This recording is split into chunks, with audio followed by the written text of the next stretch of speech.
December 1 മുതൽ ആധാർ കാർഡിലുണ്ടാകുന്ന മാറ്റങ്ങളും അതുപോലെ പുതിയ കാർഡ് എങ്ങനെ ഡൗൺലോഡ് ചെയ്തെടുക്കാമെന്നും അതുപോലെ തന്നെ PM കിസാൻ സമ്മാൻ നിധിയുടെ 21ാമത്തെ ഗഡു ലഭിക്കാത്തവർ എന്തൊക്കെയാണ് ചെയ്യേണ്ടത് തുടങ്ങിയ കാര്യങ്ങളാണ് ഇന്നത്തെ വീഡിയോയിൽ. വീഡിയോ ലൈക്ക് ചെയ്യാനും അതുപോലെ ഹൈപ്പ് ചെയ്യാനും മറക്കരുത്.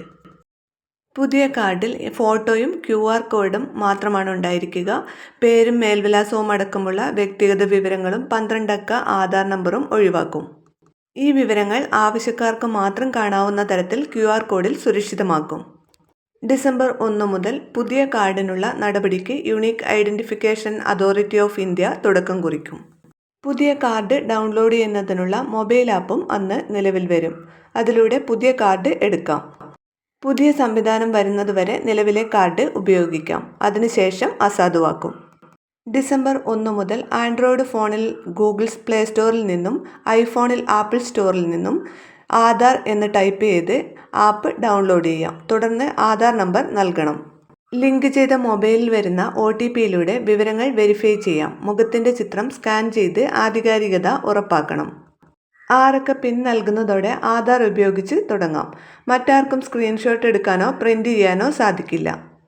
ഒരു മൊബൈൽ ഫോണിൽ നിന്ന് ഡൗൺലോഡ് ചെയ്യുന്ന ആപ്പിലൂടെ കുടുംബത്തിലെ 5 പേരുടെ ആധാർ കൈകാര്യം ചെയ്യാം. അതിനാൽ എല്ലാ കാർഡും ഒരു ഫോൺ നമ്പറിൽ രജിസ്റ്റർ ചെയ്യണം. അങ്ങനെ കുടുംബത്തിൽ സ്മാർട്ട് ഫോൺ ഇല്ലാത്തവർക്കും ആധാർ ഉപയോഗിക്കാനാകും. അടുത്ത അറിയിപ്പ് PM കിസാൻ സമ്മാൻ നിധിയുടെ 21ാമത്തെ ഗഡുവിൽ നിന്ന് നിരവധി ആളുകൾ പുറത്തായിട്ടുണ്ട്. ഇവർ എന്തൊക്കെയാണ് ചെയ്യേണ്ടത്, എന്ത് കാരണങ്ങൾ കൊണ്ടാണ് ഇവർ പുറത്തായത് എന്നുള്ള കാര്യങ്ങൾ കൂടി നോക്കാം. ഒന്ന്, EKYC പൂർത്തിയാക്കാത്തവർക്കാണ് ഗഡു മുടങ്ങിയിട്ടുള്ളത്.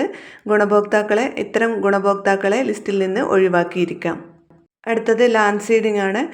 കൃഷിഭൂമിയുടെ വിവരങ്ങൾ കൃത്യമായി ഓൺലൈനായി നൽകിയിട്ടില്ലെങ്കിലോ നൽകിയ വിവരങ്ങൾ പരിശോധനയിൽ പരാജയപ്പെട്ടാലോ തുക ലഭിക്കില്ല.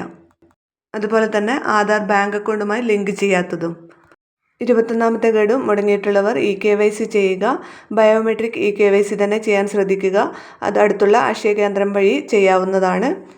അതുപോലെ തന്നെ ലാൻഡ് സീഡിംഗ് പൂർത്തിയാക്കാത്തവർ ലാൻഡ് സീഡിംഗ് പൂർത്തിയാക്കുക. അതുപോലെ ബാങ്ക് അക്കൗണ്ട് ആധാറുമായി ലിങ്ക് ചെയ്യാത്തവർ ആ കാര്യവും പൂർത്തിയാക്കുക. എല്ലാ വിവരങ്ങളും ശരിയാണെന്ന് ഉറപ്പാക്കിയിട്ടും തുക ലഭിക്കുന്നില്ലെങ്കിൽ PM കിസാൻ്റെ ഹെൽപ്പ് ലൈൻ നമ്പറിലോ കർഷകർക്കായി വെബ്സൈറ്റിൽ നൽകിയിട്ടുള്ള ഫാർമേഴ്സ് കോർണർ വഴിയോ പരാതി രജിസ്റ്റർ ചെയ്യാം. വീഡിയോ ഷെയർ ചെയ്യാൻ മറക്കരുത്. അതുപോലെ PM കിസാനുമായി ബന്ധപ്പെട്ട എല്ലാ വിവരങ്ങൾക്കും നിങ്ങൾ ഈ ചാനൽ സബ്സ്ക്രൈബ് ചെയ്യുക. വീഡിയോ ഉപകാരപ്രദമായി ഷെയർ ചെയ്യാനും മറക്കരുത്.